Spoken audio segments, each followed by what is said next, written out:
Zgodovina smeti je stara toliko kot človeštvo. Že naši kamenodobni predniki so ustvarili izjemno količino odpadkov. Z vsako stopnjo kulturnega razvoja jih je bilo več. Kljub temu je imela ponovna uporaba vselej prednost pred zavrženjem, vse do pojava industrializacije.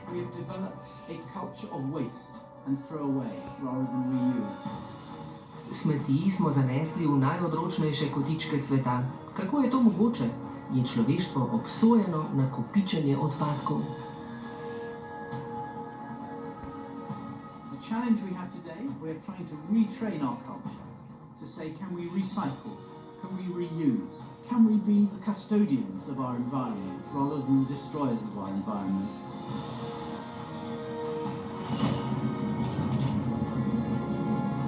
Zgodovina smeti.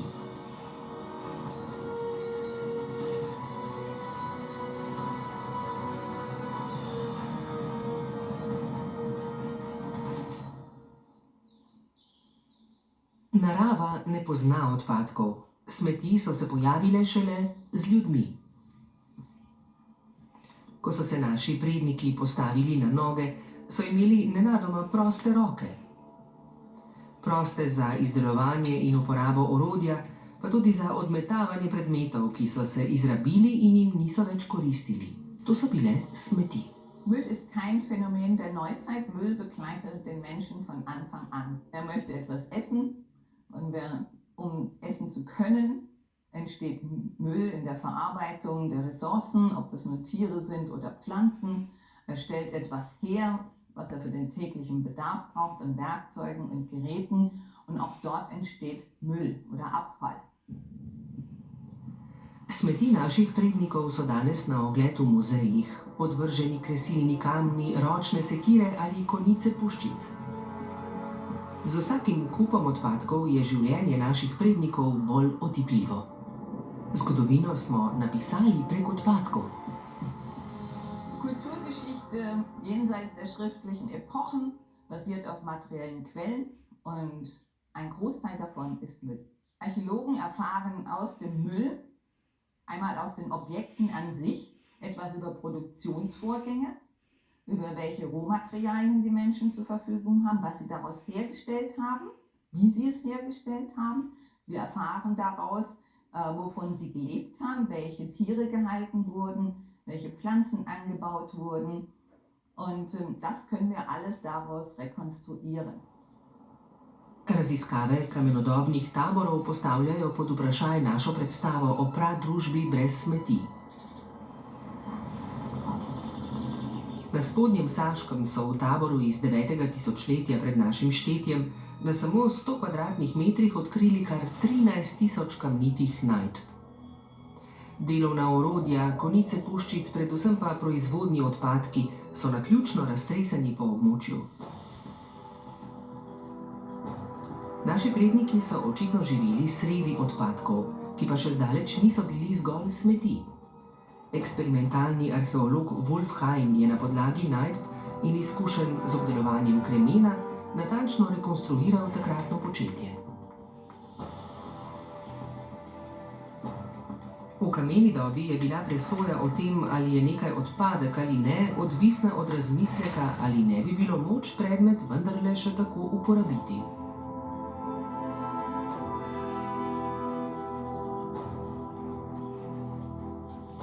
Wir sehen jetzt hier den sogenannten sozialen Abstieg einer Feuersteinklinge. Ich habe diese Klinge von einem Kern abgeschlagen. Dann hat sie noch scharfe Kanten. Damit kann ich Fleisch schneiden, ich kann Leder damit schneiden. Wenn die stumpf geworden ist, dann kriegt sie so eine Art Sägekante. Damit kann man noch schön raspeln oder Holz schnitzen oder Elfenbein bearbeiten oder Geweih. Wenn sie dazu zu stumpf geworden ist, dann wird ein sogenannter Kratzer draus. Damit kann ich Leder ausschaben oder Felle auskratzen. Und wenn sie dazu auch zu stumpf geworden ist, dann wird sie ein Kynolith, das heißt, ich kann sie nach dem Mund werfen. V ročno izdelane predmete so vložili veliko truda, zato so bili ti predragoceni, da bi jih brezbrižno zavrgli. Uporabili so jih ponovno. Schon aus der Altsteinzeit kennen wir Belege für die Wiederverwertung und Reparatur von Gegenständen, zum Beispiel von Knochennadeln. Die Herstellung einer Knochennadel dauert 2,5 Stunden, das ist schon ziemlich viel Arbeit. Deshalb hat man die, wenn sie durchgebrochen war, entweder wieder angespitzt oder wenn das Öhr ausgebrochen war, darunter ein neues Öhr reingebohrt. Und erst wenn man sie überhaupt nicht mehr festhalten konnte, dann hat man sie weggeworfen. Das sind im Prinzip Belege für Recycling schon in der Altsteinzeit. Ponovna uporaba ni sodobna domislica, stara je toliko kot nastajanje odpadkov. Tisto malo, kar so v kameni dobi zavrgli, ni motilo nikogar, ker je bilo takrat zelo malo ljudi in ti so preprosto odšli naprej. Če so se kdaj vrnili, je narava odvrženo razkrojila.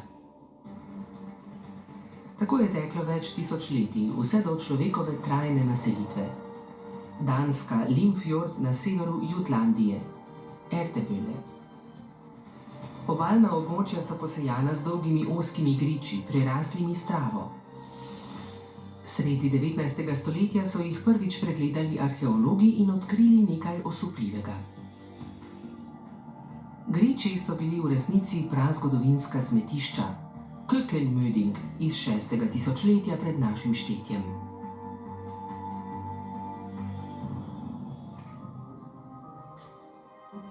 Ljudje, ki so zimo prebili v zavetju gozda, so spomladi prišli do morja, da bi se okrepčali s hrano. Ležala je vzdolž obale in čakala, da jo naberejo. Ponujalo se je obilje lupinarjev, klapavice, srčanke, ostrige in morski polži.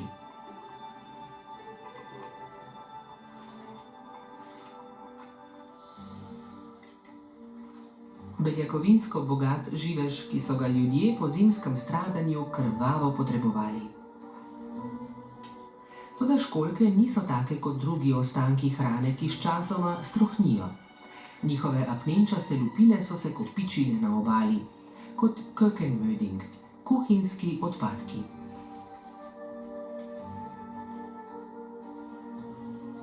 Neolitske družine so si na njih ustvarile dom. Z vsakim obedom je bilo lupin več in iz njih so zrasle prave gore.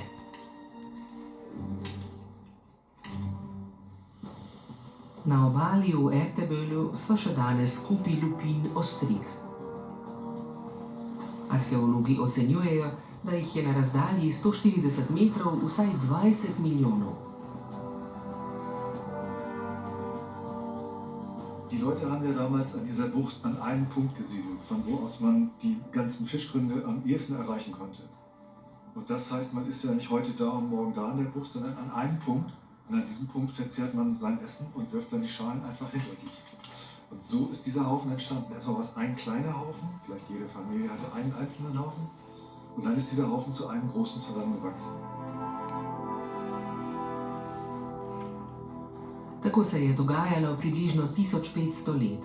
Izkopavanja pa so razkrila še več presenečenj. Med odpadki so bile človeške kosti. Pokojnikov niso zavrgli, temveč so jih, kot sklepamo po priloženih predmetih, obredno pokopali.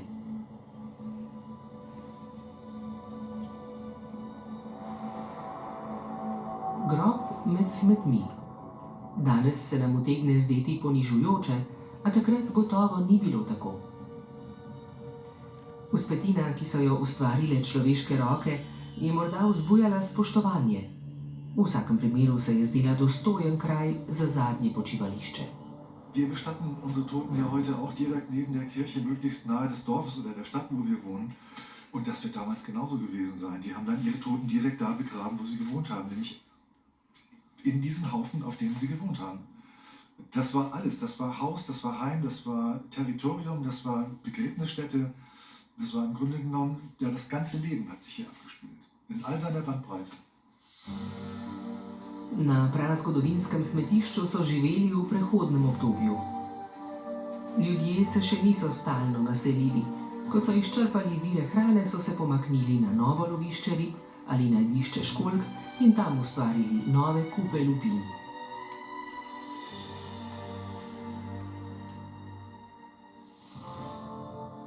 Smeti so resnična težava postale šele z nastankom mest, kot je vidno na veličastnem primeru iz Turčije. Çatalhöyük, prva velika naselbina v zgodovini. Že okoli leta 7000 pred našim štetjem je tam tesno skupaj živelo več tisoč ljudi, v hišah, ki so bile dostopne le po strehah. Vsi odpadki so končali v ozkih prehodih med hišami in pod bivalnimi prostori. Ostanki hrane, iztrebki in celo trupla. Z higienskega vidika je bila to katastrofa.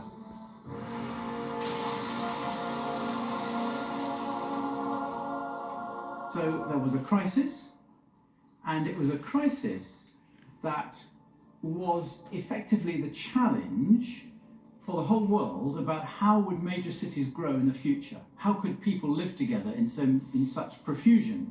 How would you solve it? You do need major interventions. You do need investment in infrastructure. You do need to protect the health of people with deploying science as well as engineering. So these are all very important principles. Spoznanja, ki so s prevlado urbanega bivanja odločala o preživetju. Še danes so vidna v ostalinah starega Rima, prvega večmilijonskega mesta na svetu. Tako kot v drugih starodavnih metropolah so tudi tukaj za odplakovanje nenehno nabirajočih se odpadkov in iztrebkov uporabili reko. Da pa so odpadne snovi prišle do reke, so potrebovali kanalizacijo. To je prvi sistem za odnašanje odpadkov v zgodovini.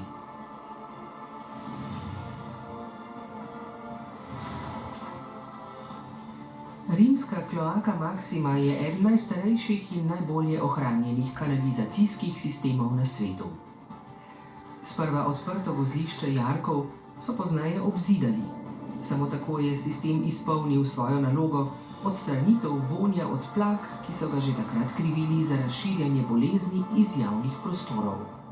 They used their common sense, and their common sense said it must be the smell in the air.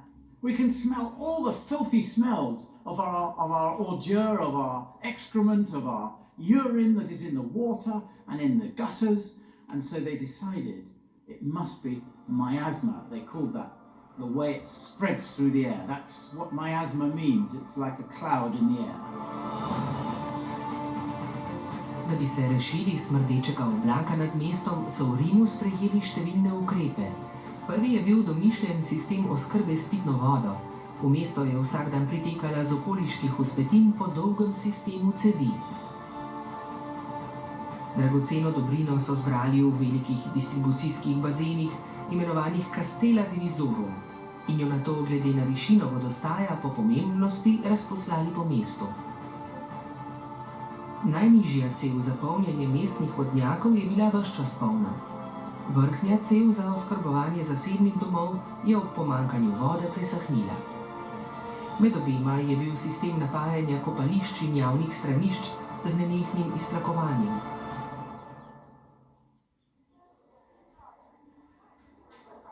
Javna stranišča so zgradili po vsem Rimu. Veljala so za najnaprednejši ukrep proti miazmi. Toda palice z gobico za čiščenje zadnjika so bile skupne. Z današnjega gledišča je to ne le neestetsko, temveč tudi nehigiensko.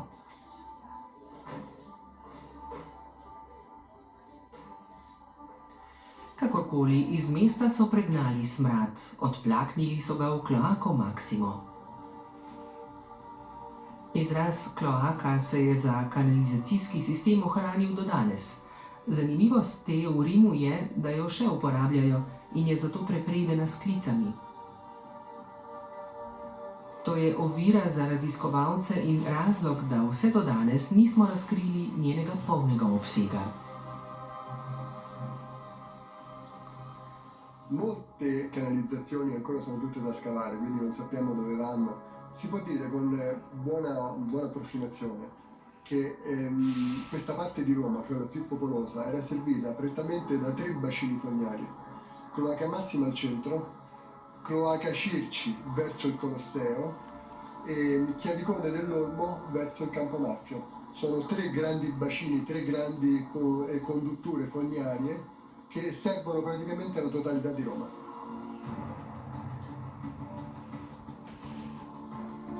Arheologe vedno znova zaustavljajo novi zazidani ali zasuti odcepi, ki pa prinašajo tudi nova odkritja.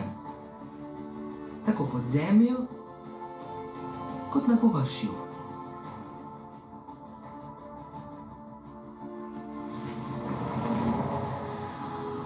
V širjenju kloake Maksime se nenazadnje odraža tudi zgodovina širitve Rima.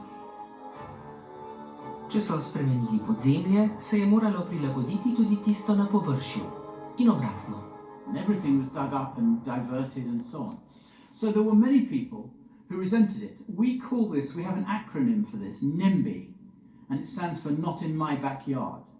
And if you look at any major development in civilization, you will find NIMBYs. From Roman times through to modern times, you will find NIMBYs who say, oh yes, I think it's a good idea, but not here, not here. Tudi tega kupa so se tedaj branili vsi. Monte Testaccio, 8. rimski grič, ni delo narave. Pod travno rušo je starodavno odlagališče smeti iz milijonov razbitih amfor.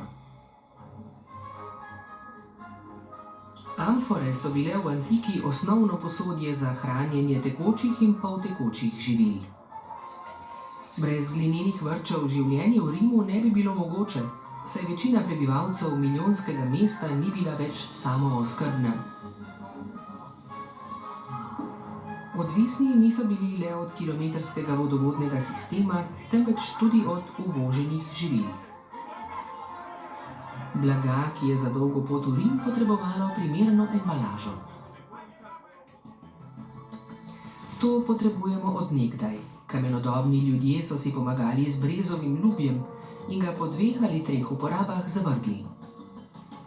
V neolitiku so začeli plesti košare, ki pa za prve kmete, ki so morali shraniti mleko in ozimnico, niso bile primerne. Rešitev je bilo daljnosežno odkritje – glina. Žgana v ognju, postane trda in trpežna. Keramika. Bila je prva izbira za shranjevanje živil. Ob boku pa so ji bili še leseni sodi, steklovina, kovinske posode in papir. Keramiko je izpodrinila šele plastična embalaža.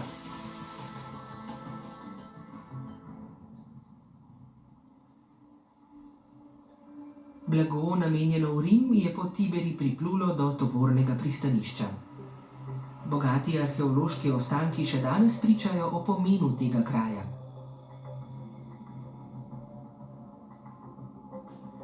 Vse od 2. stoletja pred našim štetjem so tu gradili velika skladišča, imenovana Porticus Aemilia. Tu so začasno hranili neštete amfore, ki so pripotovale sem z vseh koncev sveta.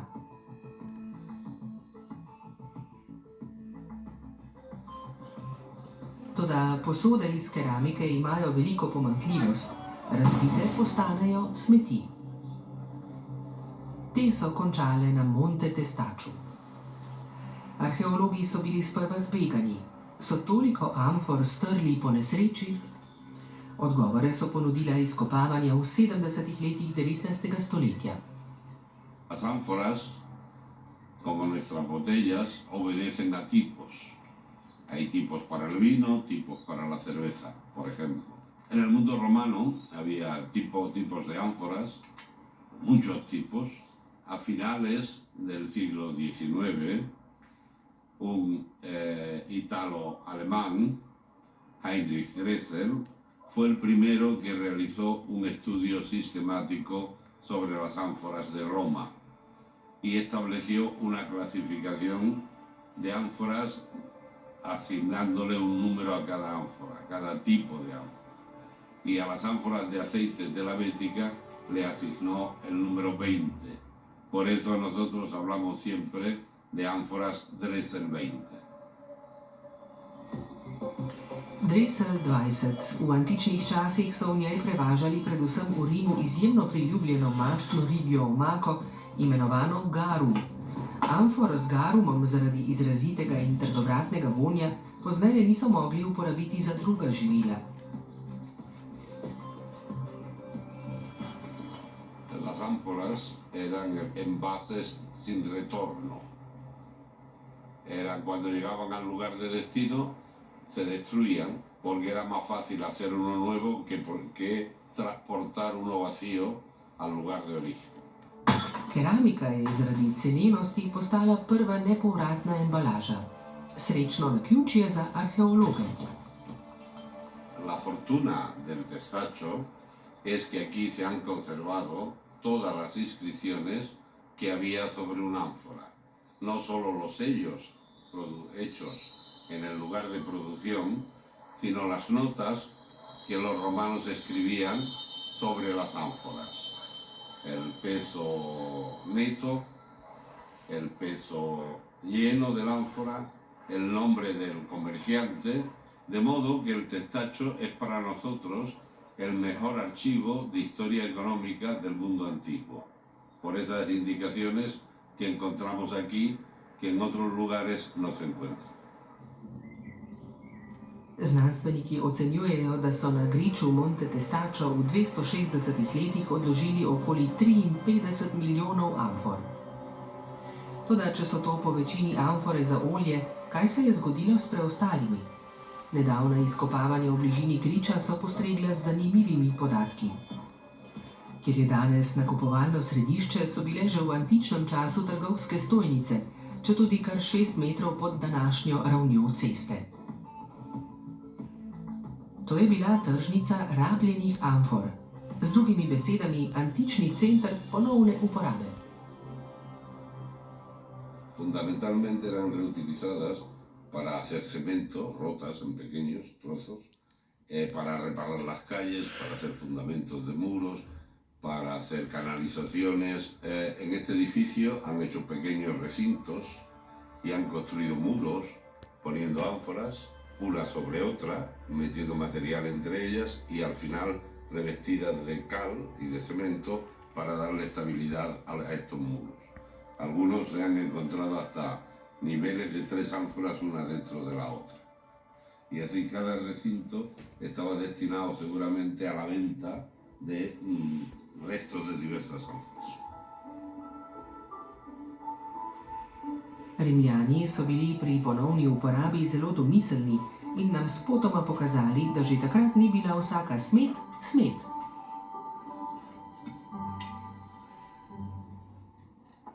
Abfall ist keine konstante Größe. Abfall ist abhängig von der jeweiligen Wirtschaftsform einer Gesellschaft, von dem, was in die Ordnung der Gesellschaft reinpasst und was nicht. Und das ändert sich über die Jahrtausende, aber es ändert sich auch von Stadt zu Land, von jung zu alt, also es wird ständig ausgehandelt. Po razpadu Rimskega cesarstva je politična moč prešla v roke dežel severno od Alp. V srednjem veku je nastalo veliko novih mest, tudi v Švici. Okoli leta 1300 je bil Zürich s približno 8000 prebivalci že veliko mesto. Iznajdbe antičnega Rima, kot so bili kanalizacijski sistem in stranišča na izplakovanje, so bili davno pozabljeni. Prebivalci Züricha so morali včasih precej daleč, da so se znebili odpadkov. Pogosto celo skozi bivališča sosedov. Razlog je, da so imeli le-ti, ki so živeli najdlje od ulice, dostop do odprtih grezničnih jarkov za hišami. Odtud so se tekoče odplake stekale v Limmat. Trde odplake pa so iz kanalov pobrali kmetje.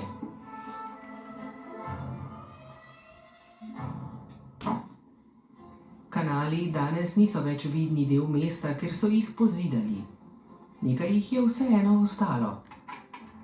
Skriti za neupadljivimi vrati sredi starega mesta ponujajo pogled v to, kako je tu teklo življenje v srednjem veku.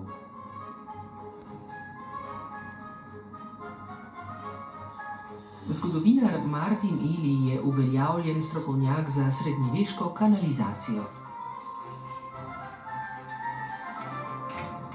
Also wir haben hier den Murplan, eine Karte der Stadt Zürich im 16. Jahrhundert aus der Vogelschau. Und wir sehen die Limmat, der Berg und da die Stadt. Und hier haben wir diese Struktur, dass wir immer einen E-Graben in der Mitte haben, eine Häuserzeile links, eine Häuserzeile rechts und dann eine Gasse. Und das wiederholt sich so am ganzen Limmat-Ufer nach. E-Graben bedeutet nichts anderes als Grenzgraben. E heißt, wenn man etwas rechtsgültiges, legitim abmacht, ist es ein Rechtsakt und dann sagt man dem E. E-Graben, za vse večne čase zarisana meja.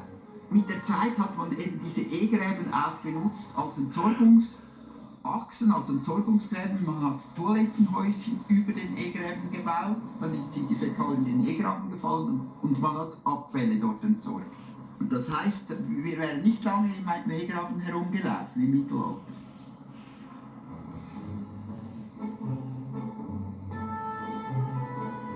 Nekaj grezničnih jarkov je pozneje dobilo betonski pokrov, spodaj pa so ostali taki kot v srednjem veku. Samo predstavljamo si lahko, kakšen vonj je vel iz njih, gotovo so bili povod za razgrete prepire.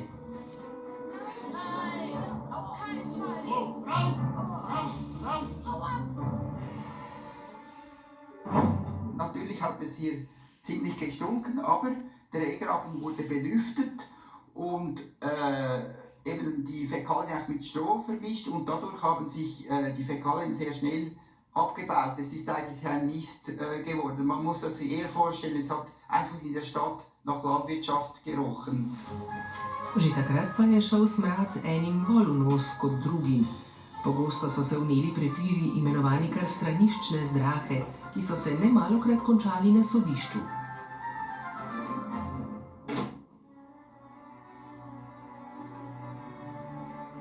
V sodni knjigi mesta Zürich iz leta 1465 je zabeleženih nekaj primerov, naprimer tale. Vederli, brivec, obtožuje Ulrichena Ritterja Krgača, slučaja, ki se je primeril, ko se je zjutraj ravnal k prvi jutranji maši. Tistikrat je omenjeni Ulrichen Ritter nanj prekucnil gnusno zaudarjajočo nesnago, da ni mogel tak k božji službi, temveč je moral domov oditi in se na novo ogvantati. Ja, wir haben es ja heute einfach. Wir betätigen einfach den Spülknopf oder stellen den Kehrichtsack vor die Straße und dann ist das Problem vorerst für den Benutzer erledigt. Im Mittelalter war das natürlich anders. Man musste neben der Versorgung auch die Entsorgung regeln. Odpadki so pogosto končali na ulici in netlakovane poti spremenili v smrdljive močvare, na katerih so suhih nog ostali le tisti v posebnih zašiljenih coklah z visoko peto. Klateški prašiči so pospravili nekaj pomij, a so za sabo pustili iztrebke. Raven ulic se je zaradi njih nenehno dvigovala, ponekod za več metrov.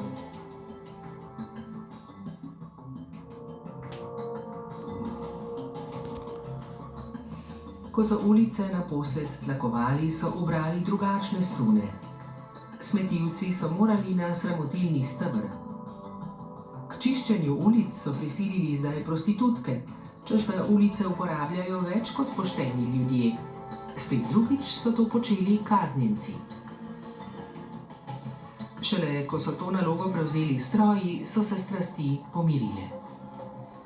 Danes ne vemo, kakšni odpadki so nastajali v srednjem veku.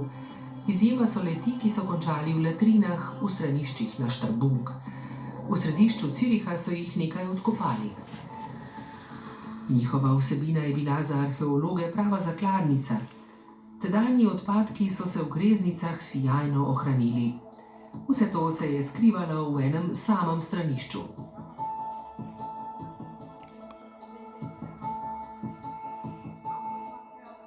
Das Besondere in den Fäkaliengruben, wenn man die schließt, also wenn man sie zuschüttet, oben mit Bauschutt, dann kommt keine Luft mehr dazu. Und das gibt ein feuchtes Milieu und das gibt eben gute Erhaltungsbedingungen, auch für Holz oder andere organische Materialien. Poleg pokrovov stranišč so se ohranili tudi redki usnjeni čevlji in steklo, predvsem pa kosi keramike, ki z malce sreče celo spadajo skupaj. Tako so nekdanje smeti postale dragocen zbirateljski material. V muzejih nam pripovedujejo zgodbo o življenju naših prednikov in nenazadnje tudi o njihovih odpadkih.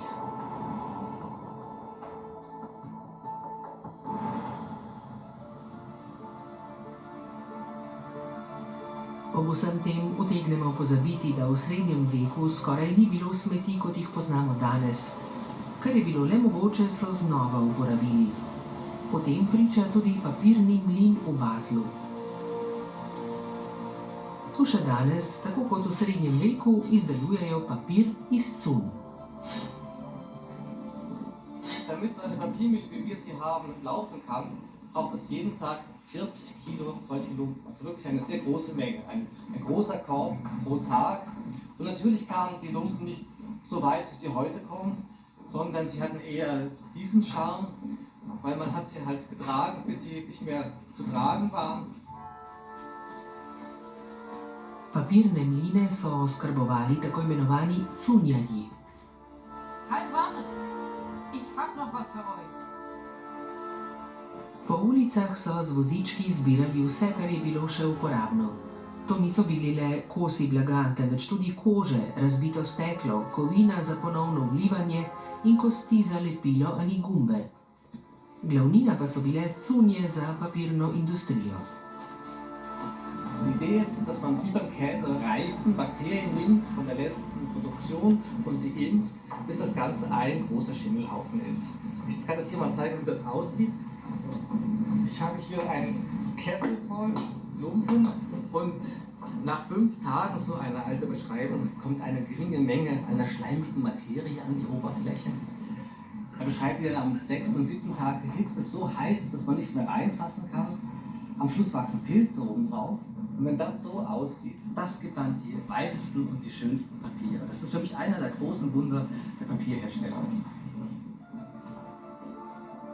Takole poteka proces. Po gnitju krpe namočijo v vodo z apnom in s stopo stolčejo v kašo.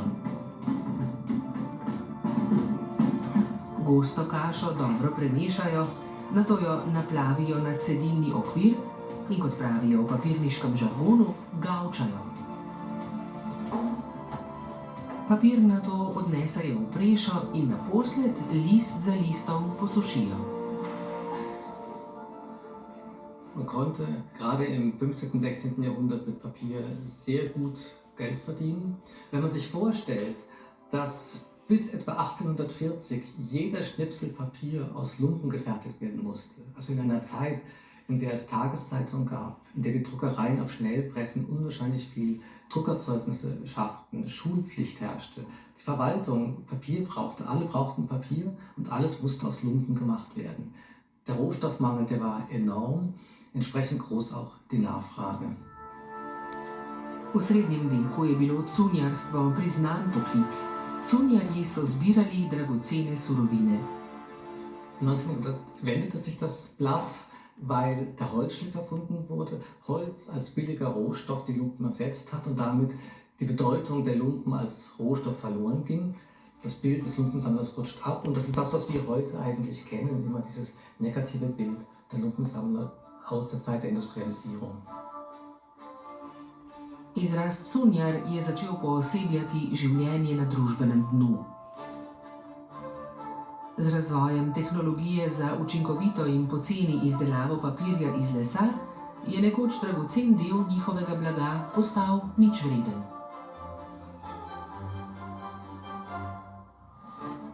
London, v moderni dobi prvo evropsko mesto, ki je preseglo 1 milijon prebivalcev. Že leta 1900 je bilo s 6 milijoni prebivalcev največje mesto na svetu.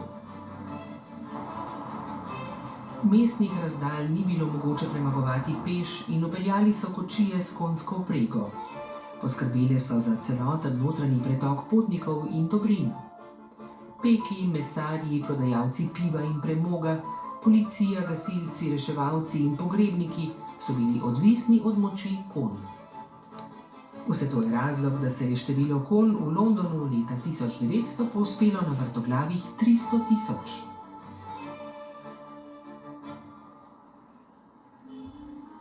Na konjsko preteklost mesta še danes spominjajo prizori za gosposkimi pročelji. Tam so skrite stranske uličice imenovane Mews, kjer so bile nekdaj številne mestne konjušnice. Že v eni staji sprevidimo, kaj je konec 19. stoletja v mestu povzročilo hude preglavice. Konjske fige.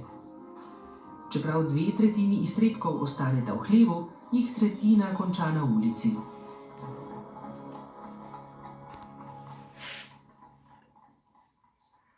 Več kot 300 000 konj je na londonskih ulicah dnevno odložilo 1500 ton gnoja.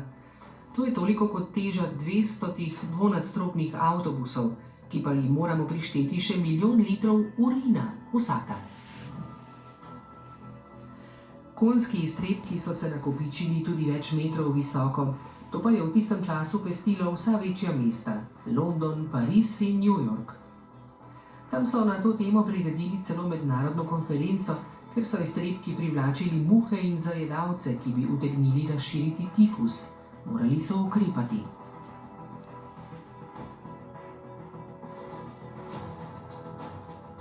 Že kmalu je domnevno nerešljivo preglavico presenetljivo hitro odpravila nova iznajdba.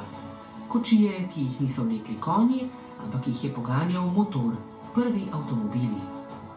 Veljali so za okolju prijazna in čista prevozna sredstva. Največja sanitarna iznajdba v zadnjih 1000 letih se je leta 1903 navduševal neki novinar.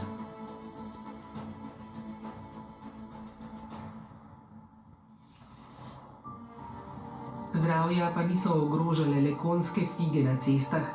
Londonski prebivalci so živeli stisnjeni kot sardine. Higienske razmere so bile obupne in razsajale so bolezni. Najpogostejša je bila kolera. Vrstili so se izbruhi, ki so zahtevali na 10 000 življenj. Najhuje je bilo, da niso poznali vzroka bolezni.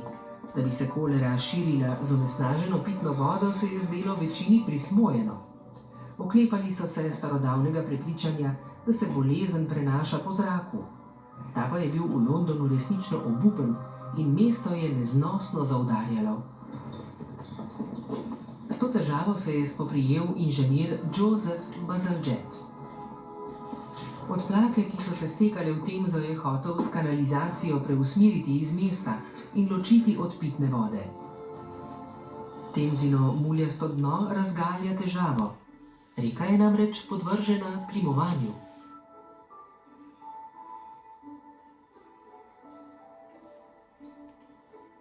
Potomec Josepha Bazalgetta, njegov prapravnuk Sir Peter Bazalgette, pojasnjuje, kako je to vplivalo na milijonsko mesto.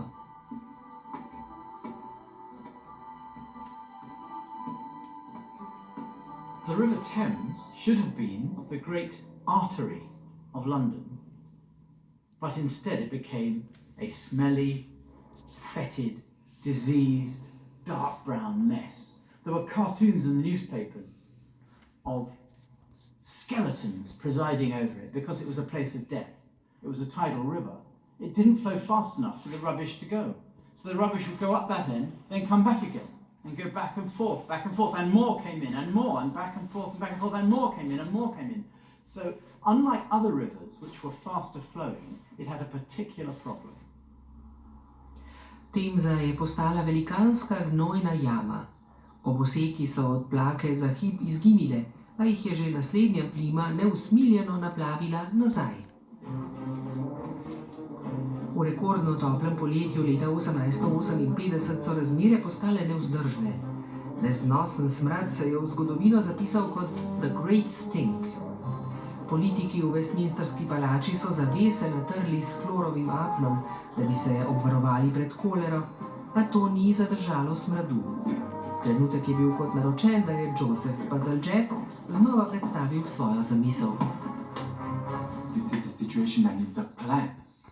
One of the things that stopped Joseph Bazalgette getting support for his plan was the sheer cost of it, because his plan was very, very ambitious. Building all the sewers separate from the river, right across the city, very, very ambitious, very expensive, and people did not want to spend the money. Does that not sound like today, when politicians do not want to spend money on infrastructure? Well, that was the same then. V strahu pred smrtjo so bili politiki takrat pripravljeni, če že ne na dogovor, pa vsaj poslušati. Look, sir, I will show you a plan. You need to see it. Napočil je Bazalgetov trenutek. Neizmeren smrad je odprl vrata njegovim načrtom. Končno je dobil zeleno luč za gradnjo orjaškega kanalizacijskega sistema. V pičlih 8 letih je prekopal ves London in položil najnaprednejše kanalizacijsko omrežje na svetu. Po ceveh velikega premera so se odplake po naravnem nagibu stekale 12 milj stran od mesta do črpalnih postaj, kjer so jih iz globine pretočili v velike zbiralne bazene in jih v Temzo in morje spustili šele ob prehodu med Plimo in Osekom. Postaja Crossness Pumping Station, ki so jo zgradili med letoma 1865 in 1868, ni prav nič podobna temu, kar si danes predstavljamo kot prečrpavališče kanalizacijskih odplak. To je arhitekturna mojstrovina z veličastnim okrasjem in osupljivo lito železno konstrukcijo v viktorijanskem slogu, ki je bolj podobna palači kot komunalnemu objektu. Some people describe this place as a cathedral of sewage, and it is like a cathedral. It has 4 massive engines which were for pumping the sewage. And those 4 engines are named after the members of the royal family. What is their job? Pumping shit. Is this disrespectful? No. They were proud of their public works. They were proud of cleansing the city. They were proud of the sheer ambition of their scheme. Their son, Edward, came here and opened the new pumping station.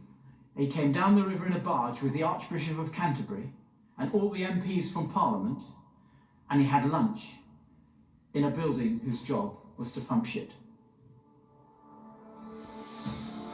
Čeprav je trajalo še nekaj časa, da so prepoznali povzročitelja kolere, so zaradi nove kanalizacije bolezen obvladali in smrtnost je naglo upadla.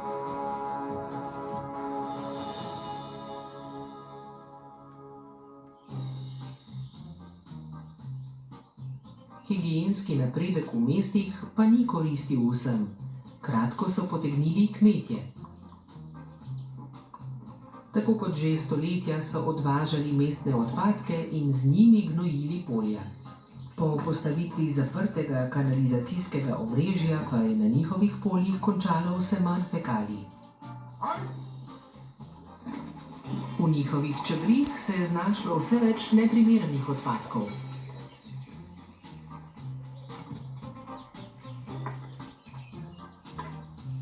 Die Kanalisation wurde in den Metropolen Europas im 19. Jahrhundert infolge von Cholera-Epidemien eingeführt und war sicherlich für das Zusammenleben der Menschen in engen Mietshäusern ein großer Segen.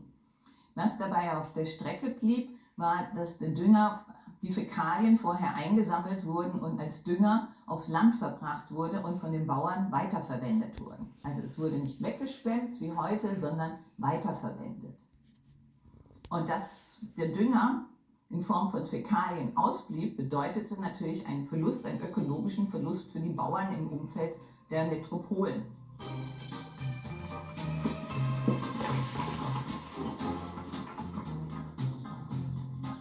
Vlogo človeških iztrebkov so kmalu prevzela umetna gnojila, ki niso bila zastonj, bila pa so učinkovitejša. S tem je odbila zadnja ura najstarejšemu načinu ponovne uporabe človeških iztrebkov, s katerimi so stoletja dolgo gnojili polja. Za preostale odpadke so se morali v mestih domisliti drugih rešitev.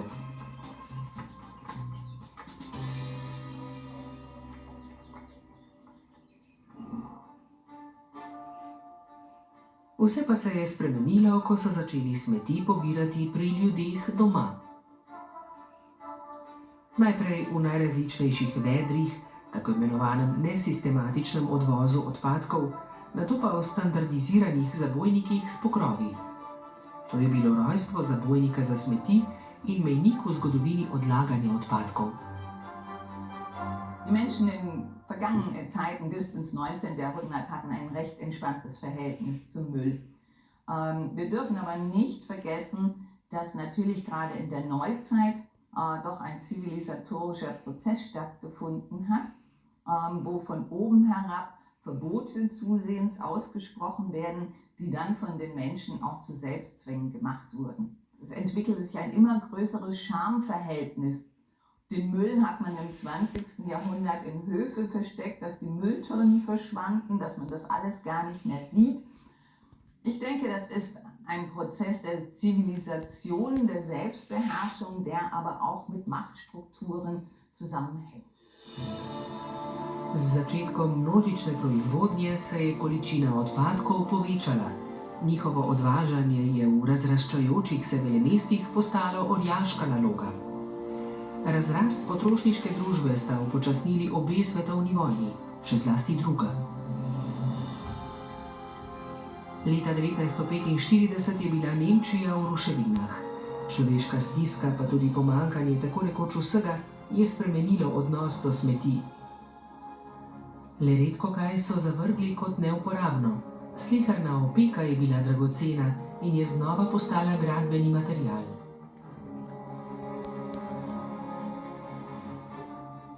Plinske maske niso obležale na smetiščih, ustni nastavki so postali posode za maslo. Iz vojaških odej in padal so ukrojili suknjiče, krila in perilo. Celo stare vojaške čelade so našle mesto nad ognjišči. Ali pa so jih v tovarnah strojno predelali v cedile. Pomanjkanje je pomenilo nov vrhunec v zgodovini ponovne uporabe.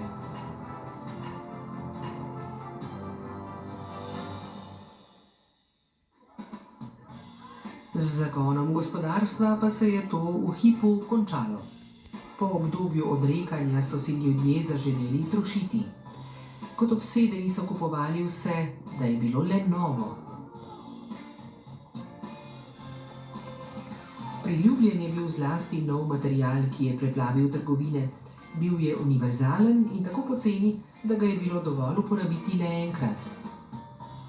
Primeren je bil za skoraj vse, od embalaže za enkratno uporabo do vsakdanjih pripomočkov. Material iz snovi, ki je v naravi ni v takšni obliki in ga je ustvaril človek. Plastika.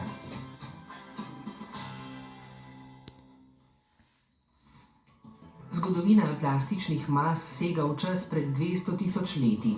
Pračlovek je iz brezovega lubja izločal smolo in iz nje naredil nekakšno univerzalno lepilo. V Južni Ameriki so pozneje iz kavčuka izdelali prva gumasta obuvala in žoge. V srednjem veku so iz mlečne beljakovine kazein z dodatkom apna ustvarili barve za slikanje znamenitih fresk. Pravi preboj pa je plastika doživela šele v 20. stoletju. Z mešanjem različnih sestavnih delov nafte in zemeljskega plina ter kemijskih spojin so ustvarili nove in nove materijale. Nekatera odkritja so se zgodila po naključju, druga so bila plod dolgotrajnih raziskav. V vseh primerih pa je sledilo navdušenje, na tisoče oblik plastike je bliskovito zavzelo svet. Izdelki iz nje so bili zelo trpežni in vendar so večino brezglavo zavrgli. Danes živimo v kulturi, ki ustvarja smeti. Zdi se, da je prav njihova količina postala kazalnik gospodarskega uspeha. Predmetov se znebimo, da ohranjamo potrebo po novih in povečujemo blaginjo družbe, v kateri živimo.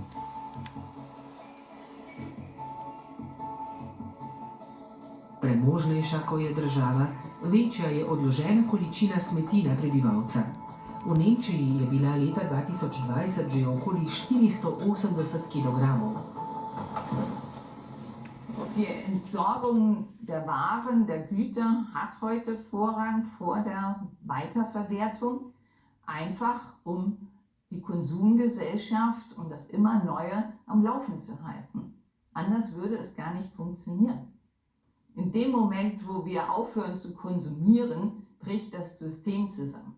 Und deswegen ist Weiterverwertung nicht im Sinne unserer Gesellschafts- und Wirtschaftsordnung.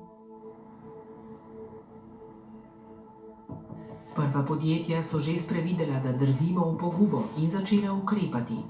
V Hamburgu uslužbenci komunalnega podjetja iz smeti ločujejo še uporabne predmete in jih prodajajo v svoji trgovini.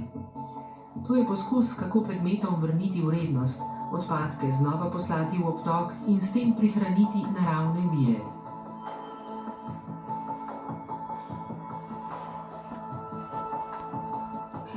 Toda naj bodo take pobude še tako hvalevredne, niso niti začetek reševanja naših težav.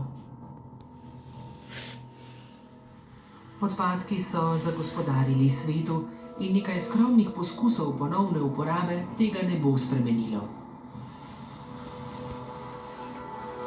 We have developed a culture of waste and throw away rather than reuse. And the challenge we have today, and we are right in the middle of this now, we are trying to retrain our culture.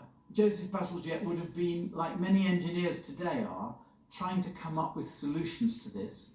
But one of the solutions lies beyond the power of the engineer, and that is our own behaviour. Our own behaviour, and we have to change our behaviour. Še zlasti plastika se je izkazala za poguben človeški izum, saj je narava ne more razgraditi. V okolju razpada na vse manjše delce, katerih dokončni vpliv na živalski in rastlinski svet še ni znan. Vsem vidne so žal posledice, ki jih ima zavržena plastika na biotsko raznovrstnost življenja v oceanih. Smeti so danes povsod, v vodi, na kopnem in celo v vesolju. Tam lahko že najmanjši okruški zaradi izjemne hitrosti poškodujejo satelite in celo vesoljske postaje. Ljudje vse povsod za sabo puščamo smeti. Tako je bilo v kameni dobi in tako je še danes. Mar ne bi bil že čas, da se spametujemo?